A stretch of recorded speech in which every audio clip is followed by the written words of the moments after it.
கர்த்தராகிய இயேசு கிறிஸ்து நாமத்திலே உங்கள் அனைவருக்கும் வாழ்த்துக்கள். இந்த நாளுக்கு உண்டான அற்புதமான வார்த்தை. சந்தோஷமாக இருக்கிறீங்களா? உற்சாகமாக இருக்கிறீங்களா? கர்த்தருக்குள் எப்பொழுதும் சந்தோஷமாக இருங்கள் என்று சொல்லப்பட்டிருக்கிறது.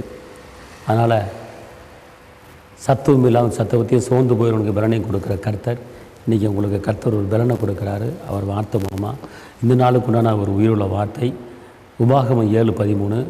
கர்த்தர் உன் மேல் அன்பு வைத்து உன்னை பெருக பண்ணி ஆசீர்வதிப்பார். கர்த்தர் உங்கள் மேலே அன்பு வச்சு உங்களை பெருக பண்ணி ஆசீர்வதிப்பார். ஏசப்பா ஃபஸ்ட்டு நம்மளை நேசிக்கிறார். அற்புதர் என்று தகுதியான தெய்வம் ஒருவர் உண்டு அப்படின்னு கேட்டால் இயேசு தான்.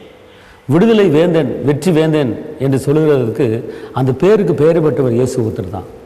அதனால் அவர் என்ன சொல்கிறாருன்னா, இந்த உலகத்தில் யார் நம்ம நேசிக்கலையோ, யார் அனுபவிக்கிறாங்களோ வைக்கலையோ, ஆனால் நம்ம தெய்வம் இயேசு உங்கள் மேலே என் மேலே அனுபவிக்கிறார். அவர் சொல்கிறார், உங்கள் மேலே அன்பு வச்சு உங்களை ஆசீர்வதித்து உங்களை நான் பெருக பண்ணுவேன். உங்கள் மேலே அன்பு வச்சு உங்களை ஆசீர்வதித்து பெருக பண்ணுவேன். அன்பு வைக்கிறது மாத்திரமல்ல, உன்னை நேசிக்கிறது மாத்திரமல்ல, உன்னை ஆசீர்வதித்து பெருக பண்ணுவார். மந்தை பெருகுவது போல அவர் நம்மளை பெருக பண்ணுவார். அவர் நம்ம மேலே வச்ச அன்பை விளங்க பண்ணுறாரு. இயேசு சிலுவையில் ரத்தத்தை சிந்தி நம்முடைய பாவத்தை மன்னித்து நம்மளுக்கு விடுதலை கொடுத்துருக்கிறார். அவர் ரத்தம் சிந்தவில்லை என்றால் நாம் விடுதலை பெற்றிருக்க முடியாது.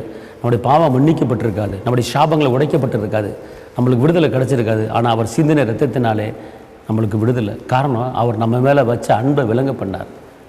பிதா தன் ஒரே பேரான குமாரனை பூமிக்கு அனுப்பி நம்ம மேலே வச்ச அன்பை என்ன செஞ்சார்? உறுதிப்படுத்தினார், விளங்க பண்ணார். அதனால் இன்றைக்கி நீங்கள் ஒரு விடுதலையான வாழ்க்கை நீங்கள் வாழ்ந்தே ஆகணும். உயர்வான வாழ்க்கை வாழ்ந்து ஆகணும். காரணம், உங்களை பராமரிக்கிறதுக்கு ஒருத்தர் இருக்கிறார், உங்களுக்கு அன்பு வைக்க ஒருத்தர் இருக்கிறார். இந்த உலகத்தில் எந்த மனிதனோட அன்பு நிலையான அன்பு கிடையாது. எந்த அன்பு நிரந்தரமான அன்பு கிடையாது. கணவன் அன்பாக இருக்கலாம், மனைவி அன்பாக இருக்கலாம், பிள்ளை அன்பாக இருக்கலாம், அது கடைசி வரைக்கும் கூட வரப்போவது கிடையாது. ஆனால் ஒரு அன்பு கூட வரும். இந்த உலகத்தை முடிவு பண்ணி சகல நாட்களிலும் உன் கூட இருப்பின் வாக்கு பண்ண என் தகப்பன் இயேசு அன்பு நிலைச்சிருக்கும். ஆனால் அவரும் உங்களுக்கு இருக்காருங்க. யாரை நேசித்த என்ன, நேசிக்கப்பட்ட இல்லை என்ன, யார் அன்பு வச்சா என்ன, அன்பு வைக்கலன்னா இயேசு உங்களை நேசிக்கிறார்.